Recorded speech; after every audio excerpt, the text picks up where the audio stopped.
Hi friends, എന്തല്ല കടലിലെ alcohol ടെസ്റ്റിനെ പറ്റിയിട്ടാണ് ഞാൻ പറയുന്നത്. അത് തന്നെ നമ്മളെ നാട്ടിലെ പോലീസുകാർ ഊതിക്കുന്നില്ലേ, അതേ പരിപാടി കടലിലും നടക്കുന്നുണ്ട്. അതായത് ഞാൻ വർക്ക് ചെയ്യുന്നത് ടാങ്കറിലാണ്. ഓക്കെ, അതായത് ആ ഷിപ്പിൽ വരെ ഈ ഊതിക്കൽ പരിപാടി നടക്കുന്നുണ്ട്.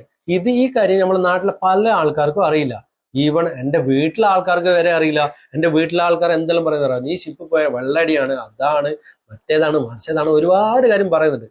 പക്ഷെ അവർക്കറിയില്ല ഈ കാര്യങ്ങളെല്ലാം. നമ്മളെ കമ്പനിയിൽ, അതായത് നമ്മളെ ഷിപ്പിൽ സീറോ ആൽക്കോഹോൾ പോളിസിയാണ്.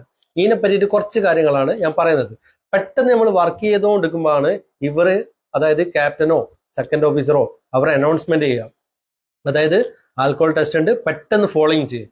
അത് കേട്ടപ്പം തന്നെ നമ്മൾ പണിയെല്ലാം നിർത്തി വെച്ചിട്ട് ഈ ആൽക്കോഹോൾ ടെസ്റ്റിന് പോകണം. അപ്പൊ ഇതിനെ പറ്റിയിട്ടുള്ള കുറച്ച് കാര്യങ്ങൾ ഞാൻ നിങ്ങൾക്ക് കാണിച്ചു തരാം. എന്നാ പിന്നെ നമുക്കത് കണ്ടിട്ട് പെട്ടെന്ന് വരാം. എന്നാ പിന്നെ ശരി. സ്മോക്കിങ്ങും ആൽക്കഹോളും എല്ലാ ഷിപ്പിലും സെയിം പോളിസിയല്ല. ഇപ്പോൾ ഞാൻ ജോലി ചെയ്യുന്ന ടാങ്കർ ഷിപ്പിലാണെങ്കിൽ അത് സീറോ ആൽക്കഹോൾ പോളിസിയാണ്. എല്ലാ ക്രൂവിന്റെയും ഡോക്യുമെന്റ് ശരിയാക്കി വെച്ചിട്ടുണ്ട്. ഇനിയാണ് അടുത്ത പരിപാടി, ഊതിക്കൽ. ഈ കാണുന്ന സാധനമാണ് ബ്രത്ത് അനലൈസർ. സെക്കൻഡ് ഓഫീസറിനാണ് ഇതിന്റെ ചുമതല ഉള്ളത്. അങ്ങനെ അനൗൺസ്മെന്റ് കേട്ടിട്ട് എല്ലാവരും വന്നിട്ടുണ്ട്. ഇനി അങ്ങനെ ഓരോ ആൾക്കാരെയായിട്ട് ഊതിക്കാൻ സ്റ്റാർട്ട് ചെയ്യുന്നതാണ്.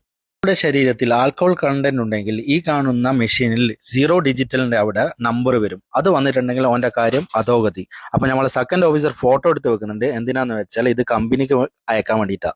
അങ്ങനെ അവന്റെ ഊതിക്കൽ പരിപാടി കഴിഞ്ഞ് അവന്റെ റിസൾട്ട് ആണെങ്കിൽ 0 ആയി, അവൻ രക്ഷപ്പെട്ട്. അങ്ങനെ ഡോക്യുമെന്റ്സിൽ എല്ലാം എഴുതി കഴിഞ്ഞ് പിന്നെ അവന്റെ ഒപ്പം വേണം, ക്യാപ്റ്റന്റെ ഒപ്പം വേണം. ഇത് ചെയ്യുമ്പോൾ ക്യാപ്റ്റൻ വിറ്റ്നസ് ആയിട്ട് അവിടെ നിൽക്കുകയും വേണം. And alcohol warning notice. ഈ ഒരു നോട്ടീസ് ഷിപ്പിൽ ഒരുവിധ എല്ലാ സ്ഥലത്തും ഒട്ടിച്ചു വെച്ചിട്ടുണ്ട്. ഇതിൻ്റെ അകത്ത് പ്രത്യേകിച്ചിട്ട് ഓണർ പറഞ്ഞിട്ടുണ്ട്, നമ്മൾ ഇതേപോലത്തെ ഇല്ലീഗൽ ആക്ടിവിറ്റീസ് എന്തെങ്കിലും ചെയ്തിട്ടുണ്ടെങ്കിൽ പോലീസിനോ കോസ്റ്റ് ഗാർഡിനോ അവർക്ക് എന്തും ചെയ്യാനുള്ള അനുമതി അവർ കൊടുത്തിട്ടുണ്ട്.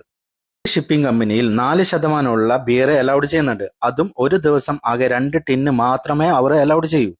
അതും നമ്മൾ പണിക്ക് പോകുന്നതിനെക്കാട്ടും 4 മണിക്കൂർ മുമ്പേ അത് യൂസ് ചെയ്തിരിക്കണം.